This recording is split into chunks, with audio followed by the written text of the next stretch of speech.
MLA అభ్యర్థి పవన్ కళ్యాణ్ గారికి ballot number 4 గాజు గ్లాసు గుర్తుకు ఓటు వేసి 1,00,000 ఓట్ల మెజారిటీతో గెలిపిద్దాం. అన్న మీ పేరు? నా పేరు యాళ్ళ నాగచంద్ర గొల్లప్రోలు. అన్న ఇక్కడ పవన్ కళ్యాణ్ గారు వంగగీత గారు పోటీ చేస్తున్నారు కదా, అవునమ్మా. ఎవరు గెలుస్తారు అనుకుంటున్నారు? ఇప్పుడు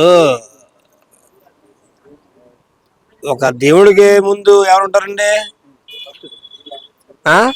దేవుడి గుళ్ళో ఉంటాడు, భక్తులు పూజించుకోవడానికి వెళ్తాడు. ఆవిడ ఒకప్పుడు మన భక్తురాలు. ఆవిడే ఎలాగ వాళ్ళ సీట్ అనేది భక్తురాలకి ఇచ్చాడు సీటు.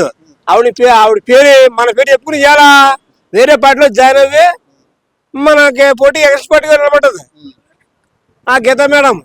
ఆ గీతా మేడం గుర్తింపు ఎవరు ఇచ్చారు? కొరందల శివశంకర్ వరప్రసాద్ చిరంజీవి గారు ఇచ్చారండి.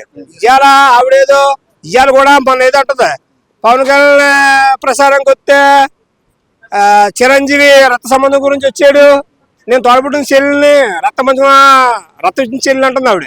రక్త విచ్చిన చెల్లి కాదు, రక్తం దగ్గర రక్త పిశాసు. నువ్వు ఇప్పుడు 5 సంవత్సరాలు నియోజకవర్గంలో నువ్వు ఎంపీగా ఉన్నావు. 5 సంవత్సరాలు ఎంపీలు మామూలుగా ముందు టర్న్లో పనిచేయదు తప్ప నువ్వు ఎంపీగా ఉండి గొల్లపురం గ్రామంలో కానీ, గొల్లపురం మండలంలో కానీ, పిడారు మండలంలో కానీ, కొత్తూరు మండలంలో కానీ ఈ నియోజకవర్గం నువ్వు ఇప్పుడు పోటీ చేస్తున్నావు కదా, ముందోసారి పోటీ చేసావు కదా, ఎక్కడన్నా తట్టిన బట్టి నువ్వు వేసేవా? ఇప్పుడు మీ ఇంటి ఆడిపోవచ్చు, ఇక్కడ పిఠాపురం ఆడిపోవచ్చు అంటున్నారు కదా. పిఠాపురం ఆడబడుచు కదండి ఆవిడ. ఎవరండి? ప్రతి ఒక్క 4 లోకలు అండి. ఆవిడేనా లోకలా? ఆవిడైనా ఇక్కడ ఇల్లు ఉందా? సరే చెప్పండి, ఆవిడకైనా ఇల్లు ఉందా? పిఠాపురం నియోజకవర్గంలో ఆవిడ సొంతంగా ఇల్లు చెప్పానండి. ఎక్కడో వస్తుందండి ఆవిడ, అక్కడి నుంచి పని అవుతుందండి. ఎందుకండి ఇలా జరిగేది కారణం ఏంటంటే పవన్ కళ్యాణ్ ఓడిందామని చెప్పేసి చాలా మంది చాలా ప్రయత్నాలు చేస్తున్నారు.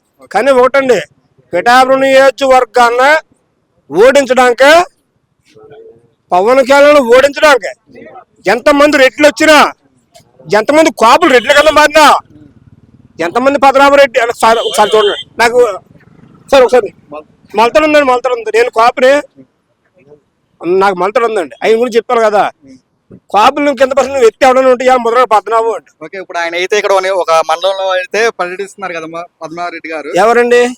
మీరు అన్న పద్మనాభరెడ్డి గారు. పద్మనాభరెడ్డి గారు పరిస్థితున్నారండి, ఎక్కడ తిరగలేదండి. ఎలా ఉంటుంది ఆయన వల్ల?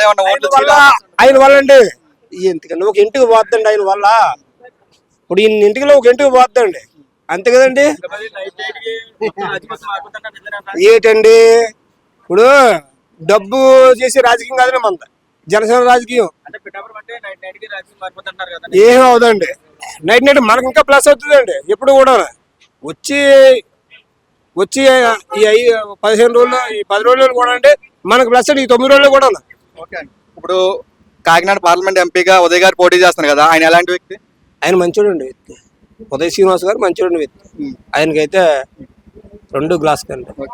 ఆయన గెలుస్తా అంటారు ఈజీగా అండి. ఇప్పుడు ఒకప్పుడు రోజా ఉండేదండి, ఎందుకండి అదే కామెడీ షో కాదండి, ఐరన్ లెగ్ అండి. ఇప్పుడు అదే ఐరన్ లెగ్ మా పిఠాపురం, మా కాకినాడ కాన్సెప్ట్ లో సునీల్ అండి. ఏ పార్టీలోకి వెళ్ళినా నెగ్గడండి. ఆయన నెగ్గినప్పుడు ఎప్పుడు కూడా ఉంటుందండి. ఆ పార్టీ నెగ్గదని ఆయన నెగ్గడండి.